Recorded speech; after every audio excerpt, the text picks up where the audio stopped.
Uma boa noite, gente! Sejam todas bem-vindas e sejam todos muito bem-vindos para mais um Bora Ler a Bíblia neste dia 30 de junho. Finalzinho do mês, 45 do segundo de junho, 8h30 da noite, quinta-feira, onde nós iremos ler e estudar Deuteronômio capítulo 15. Portanto, já vão pegando as suas Bíblias, já vão abrindo aí, já vão se acomodando na cadeira, no sofá, na mesa, na cama. Se você estiver ouvindo isso já na cama, enfim. Importante é vocês estarem com suas Bíblias abertas. Eu queria mandar um abraço aí para todo mundo que está entrando, tanto no Clubhouse, no nosso ao vivo, quanto no Instagram. Vão pegando as Bíblias de vocês. Vamos fazer então, antes de começarmos, e hoje a leitura ela é rápida, são poucos versículos, são 23 versículos. Antes de começarmos então a leitura de fato, vamos fazer uma oração e aí nós começamos o estudo. Oremos. Pai amado e querido, muito obrigado pelo dia de hoje, muito obrigado pela saúde, pela vida, muito obrigado pela paz, muito obrigado pelas bênçãos que o Senhor nos concede, obrigado por tantas coisas que o Senhor dá pra gente. E obrigado também por esses momentos que a gente tem para separar, para podermos estudar juntos a Tua Palavra, Pai. No meio da correria do dia a dia, às vezes a gente não dedica o tempo necessário ou o que deveria para Ti, Pai. Queremos agradecer porque o Senhor tem nos ajudado aqui a diariamente separarmos essa meia horinha para a gente refletir junto na Tua Palavra. E agora vamos abrir em Deuteronômio capítulo 15. Que o Senhor seja conosco. Que o Senhor nos dê a sua sabedoria, a sua inteligência, o seu discernimento, para que a gente possa entender o que a gente vai estudar aqui. Seja com todos aqui que estão acompanhando ao vivo. E seja também os que estão acompanhando a gravação, onde quer que eles estejam. Tudo isso nós te pedimos e agradecemos, por amor do seu santo nome. Amém. Muito bem, gente. Vamos aí então abrir em Deuteronômio capítulo 15. Ontem nós vimos então regrinhas ali, as leis sobre animais puros e impuros e as entregas dos dízimos anuais e trienais, que é diferente do dízimo constante ali, o dízimo mês a mês. Aqui a gente estudou ontem, são dízimos especiais que o povo tinha que dar ali a cada tempo, né? Um final de ano e a final de cada 3 anos. Hoje, nós vamos ler o capítulo 15, um assunto que eu já dei um baita de um spoiler ontem falando, mas eu não vou nem comentar do spoiler. Vamos começar a ler e em cima do que nós iremos ler aqui nós já vamos fazendo os comentários. Então, Bíblia em mãos, caneta, lápis, borracha, régua, canetinha, tudo para vocês anotarem aí. Capítulo 15 de Deuteronômio na minha Bíblia, que está na Nova Versão Internacional, começa assim. No final de cada 7 anos, as dívidas deverão ser canceladas. Olha isso, como já começa, cara. Verso 2. Isso deverá ser feito da seguinte forma. Como assim, né? Todo credor, ou todo mundo que empresta o dinheiro, todo mundo que estão devendo dinheiro para eles, né? O tal do credor, todo credor cancelará o empréstimo que fez ao seu próximo. Nenhum israelita exigirá pagamento de seu próximo ou de seu parente, porque foi proclamado o tempo do Senhor para o cancelamento das dívidas. Vocês poderão exigir pagamento do estrangeiro, mas terão que cancelar qualquer dívida de seus irmãos israelitas. Assim, não deverá haver pobre algum no meio de vocês, pois na terra que o Senhor, o seu Deus, lhes está dando como herança para que dela tomem posse, ele os abençoará ricamente, contanto que obedeçam em tudo ao Senhor, o seu Deus, e ponham em prática toda esta lei que hoje lhes estou dando. Pois o Senhor, o seu Deus, os abençoará conforme prometeu. E olha só que interessante. E vocês emprestarão a muitas nações, mas de nenhuma tomarão emprestado. Vocês dominarão muitas nações, mas por nenhuma serão dominados. Vamos fazer uma pausa rapidinha aqui. Cara, olha que incrível essa lei que Deus tinha instituído para o povo de Israel. Cancelamento de dívida. Cara, cancelamento de dívida. Isso aqui a cada 7 anos. Se você estivesse devendo para alguém, a sua dívida é cancelada. Por lei divina. E se alguém devesse para você, depois de 7 anos, essa pessoa não estava mais obrigada a pagar o que estava devendo para você depois de 7 anos. Qual que era o objetivo de Deus? Primeiro, ele falou assim, para que não haja, olha, verso 4, assim não deverá haver pobre algum no meio de vocês.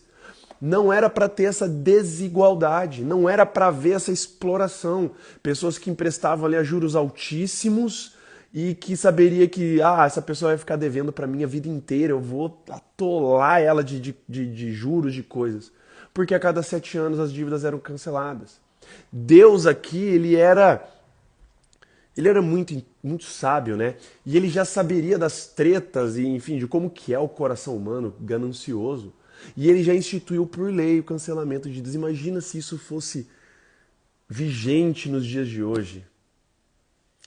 Imagina se o povo resolvesse seguir, né, desde aquela época que Deus tinha planejado, que houvesse cancelamento das dívidas, que não houvesse pobres dentro do povo de Israel. E aqui é interessante, né, que lhe promete uma coisa: se vocês cumprirem isso, se vocês mantiverem cumprindo essa lei de cancelamento de dívida e tudo mais, ele fala uma coisa muito interessante, porque Deus vai abençoar tanto vocês, povo de Israel, que vocês vão emprestar para muitas nações e não vão emprestar de ninguém. As nações virão atrás de vocês querendo pedir coisas emprestadas, vão querer madeira, metal, dinheiro, comida, enfim. Vocês dominarão muitas nações, mas vocês não serão dominados por nenhuma outra nação. Mas isso era com uma grande condição. Se, olha só, verso 5, contanto que obedeçam em tudo ao Senhor, o seu Deus, e ponham em prática toda esta lei que hoje lhes estou dando. Então, era condicional essa promessa de que o povo de Israel seria um povo super abençoado, que eles iriam emprestar, assim, emprestar para todo mundo ali, Eles iam dominar, mas tinha que ter a contrapartida da obediência. E aqui não era uma qualquer obediência visando qualquer coisa. A obediência aqui era visando a igualdade social, para não haver essa discrepância imbecil que nós temos hoje, de ricos, muito, muito, muito, muito, muito ricos, e pobres, miseráveis. Era para dar aquela nivelada. Imagina, cara, imagina se tudo isso tivesse sido seguido à risca, imagina, enfim, quantas possibilidades, né? Quantas coisas poderiam ter acontecido. Olha só, verso 7. Se houver algum israelita pobre em qualquer das cidades da terra que o Senhor, o seu Deus, lhes está dando, não endureçam o coração, nem fechem a mão para com o seu irmão pobre. Olha a preocupação. Ao contrário, tenham mão aberta e emprestem-lhe liberalmente o que ele precisar. E aí, Deus fala assim, cara, se tiver alguém pobre e estiver precisando, cara, não fecha a mão. Empresta, mas empresta assim, liberalmente empresta até o que ele não precisa, empresta. E tome cuidado. Olha o que Deus fala. Porque sempre tem... Obviamente, né? Acho que Deus já estava prevendo que esses israelitas aqui tinham uma vibe brasileira, né? Da malandragem, né? Olha o que Deus fala. Verso 9. Cuidado, que nenhum de vocês alimente este pensamento ímpio. 2 pontos. Qual o pensamento ímpio? Ao 7º ano, o ano do cancelamento das dívidas está se aproximando e não quero ajudar o meu irmão pobre. Ele poderá apelar para o Senhor contra você e você será culpado desse pecado. Ou seja, faltando ali 6 meses para completar o 7º ano, você fala assim, quer saber? Eu não vou emprestar para ele porque vai demorar 6 meses, ele não vai me pagar. Não era para ter esse tipo de pensamento. Era para emprestar. Dane-se que ele ia ser cancelado a dívida. Dane-se. O objetivo aqui não era você ter suas dívidas pagas. O objetivo era justamente o oposto, de não existir um irmão pobre entre o povo de Israel. O objetivo era o povo ser mão aberta para com os pobres, para ajudar os pobres. lei divina. Isso aqui não é militância de esquerda, isso aqui não é coisa de direita, isso aqui não é de baixo, isso aqui é de cima. Deus se preocupando com os pobres e Deus querendo que essas dívidas fossem canceladas e Deus aqui instituindo uma lei para isso. Ai, ai. Verso 10. Dê-lhe generosamente e sem relutância no coração, pois por isso o Senhor, o seu Deus, o abençoará em todo o seu trabalho e em tudo o que você fizer. Aqui existe uma promessa. Você, Senhor israelita, você aqui que está emprestando para o pobre liberalmente, sem se preocupar em que ele vai pagar a dívida ou não, faça isso, que olha só, Deus, o Senhor, o seu Deus, o abençoará em todo o seu trabalho, em tudo que você fizer. Você não vai ter falta de nada. Ajude o pobre e você não vai ter falta de nada. E olha que interessante que termina. E aqui é uma constatação, verso 11. Sempre haverá pobres na terra. Portanto, eu lhe ordeno que abra o coração para o seu irmão israelita, tanto para o pobre como para o necessitado da tua terra. Pobre sempre vai existir, nós estamos falando. Se sempre vai existir pobre, sempre vai ter gente que vai poder ajudar o pobre. E você, ele está falando aqui para o povo israelita, ajuda. Não deixa um irmão necessitado, um pobre sem dinheiro, não deixe de emprestar com medo de dívida ser cancelada. Quem dera a gente fosse assim hoje, né? Quem dera a gente pudesse agir assim em direção do nosso próximo, em direção do nosso irmão mais pobre, o nosso irmão mais humilde, necessitado, que às vezes se afunda em dívida, empresta dos credores, dos tal dos agiota, né? Empresta lá a juros exorbitantes, aí o cara perde tudo, perde família, perde até vida por conta de dívida. Olha só, verso 12 agora, uma outra lei também do 7º ano. Se o seu compatriota hebreu, homem ou mulher, vender-se a você e servi-lo 6 anos, no 7º ano, dele a liberdade. Existia essa modalidade, não sei se vocês se lembram, quando a gente estava lendo lá atrás, em Êxodo e em Levítico, leis a respeito dos escravos. Eu, por exemplo, faz de conta que eu sou um israelita ali, um hebreu, pobre, e eu não quero pagar minha dívida, eu me vendo para servir na tua casa. Eu viro teu escravo ali, por no máximo 7 anos. No 7º ano, ele deveria ser liberto. Olha só. E verso 13, não só liberto, verso 13. E, quando o fizer, não o mande embora de mãos vazias. Não deixa ele ir sem nada.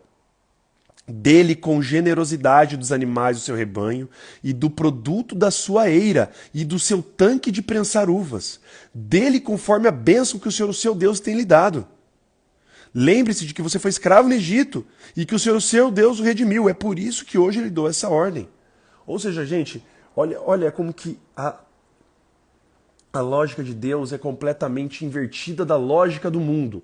Completamente invertida. Enquanto o mundo fala para você explorar, para você acumular, para você tirar a vantagem do outro, para você lucrar o mais possível em cima do outro, em cima do irmão. É a lei de tirar vantagem. O mundo é dos espertos, é quem tira a vantagem do outro. Deus fala justamente o oposto. Primeiro, se tiver dívida, 7º ano, cancela. E ainda não se importa em dar. Dê com generosidade para não ter pobre no nosso meio. Ou se tiver pobre necessitado, ajude-o de mão aberta, porque eu vou te abençoar, Deus falando.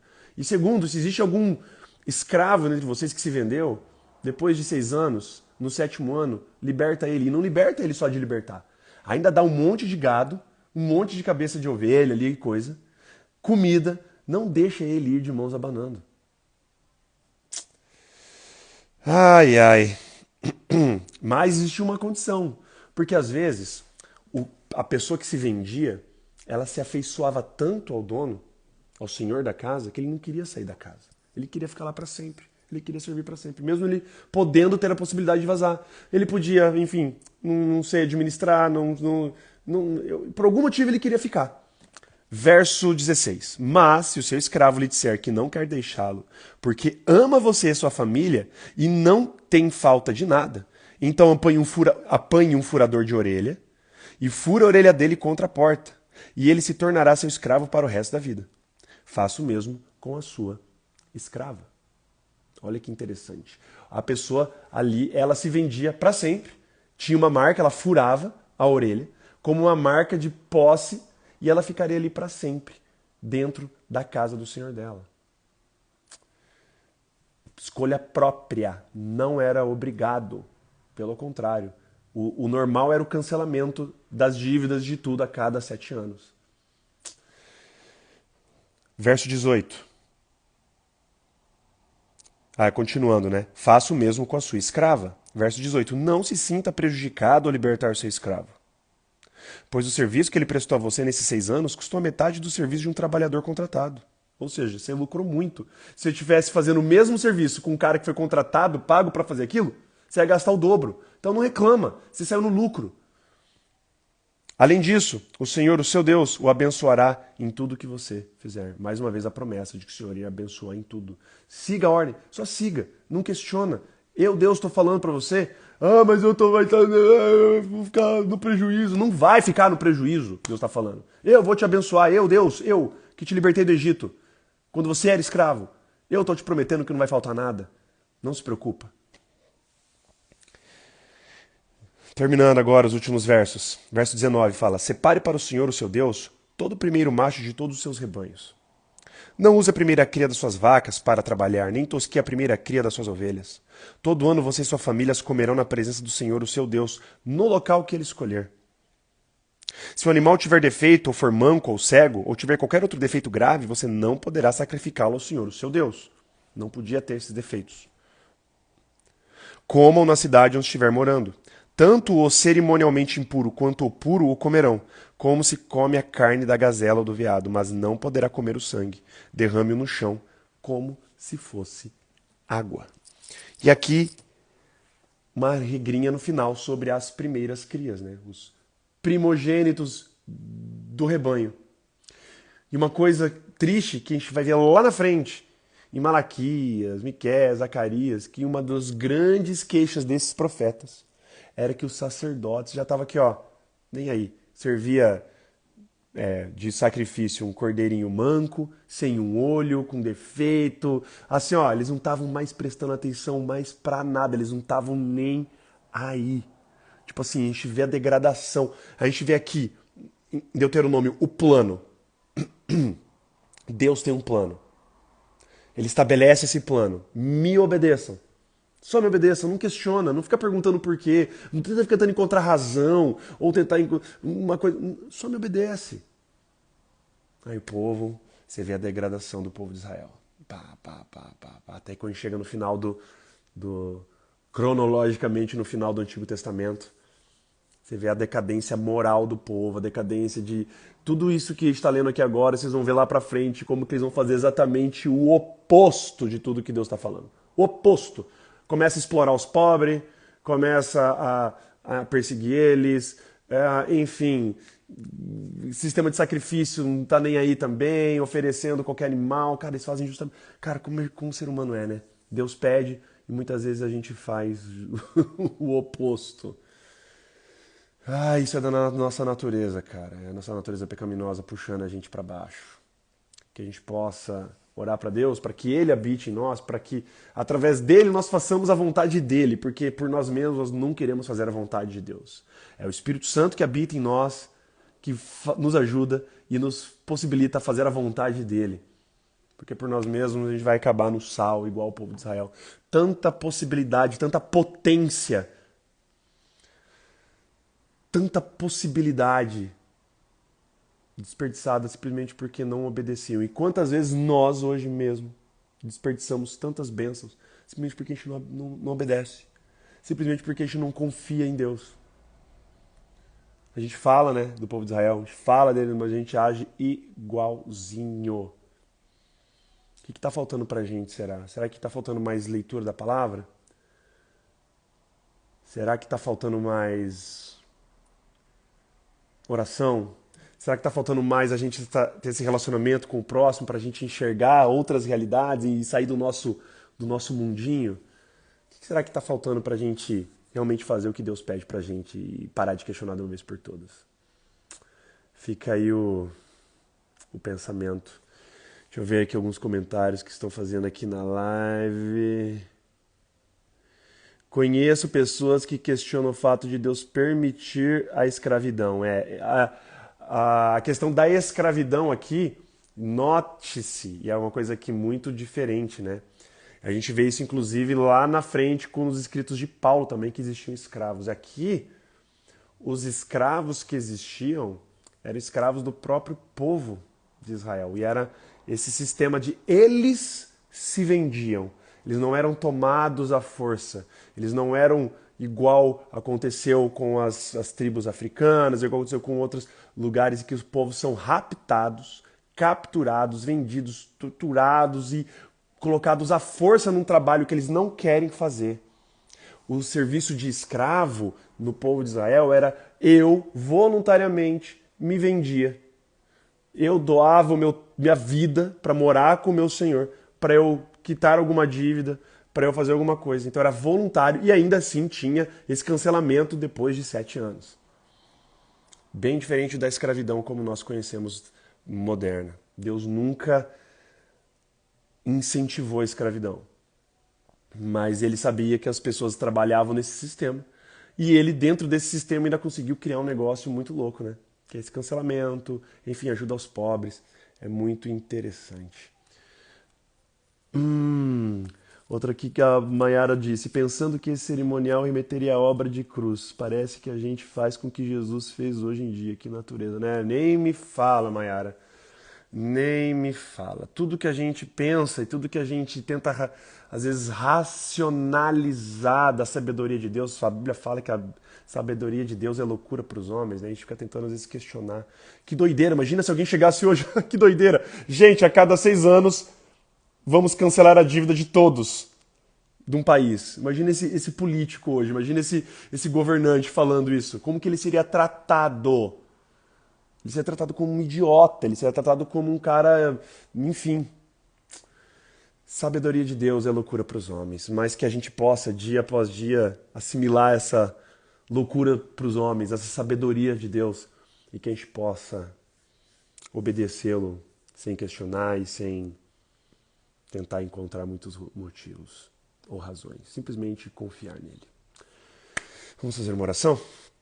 Oremos. Pai amado e querido, nós lhe agradecemos muito, Pai, pela leitura de hoje, uma leitura que é muito bizarra quando a gente vai olhar para os dias de hoje, nossa realidade, o jeito que o mundo gira, o jeito que a roda anda, o jeito que a máquina funciona, Pai. É completamente oposto do jeito que o Senhor falou.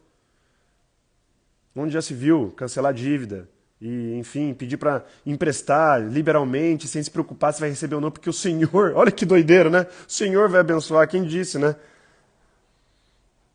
Isso parece loucura hoje, Pai, mas o Senhor tinha um plano. O Senhor tinha o plano de que o povo de Israel fosse esse exemplo para o mundo. O povo ia olhar para o povo de Israel e ver assim, caraca, aí está um povo que confia em Deus e Deus abençoa eles. Um povo que ia emprestar para todas as nações. Um povo que ia dominar as outras nações, não porque eles tinham força, não porque eles eram mais capazes, mas porque eles confiavam em Ti. Da mesma forma, hoje nós somos chamados e convidados a confiar em Ti, Pai. O Senhor não nos promete riqueza, o Senhor não nos promete prosperidade, mas o Senhor, Pai, nos promete estar conosco, nos guiando e nos promete uma vida, Pai, na eternidade junto de Ti. Que o Senhor nos ajude, Pai, a confiar na Tua palavra.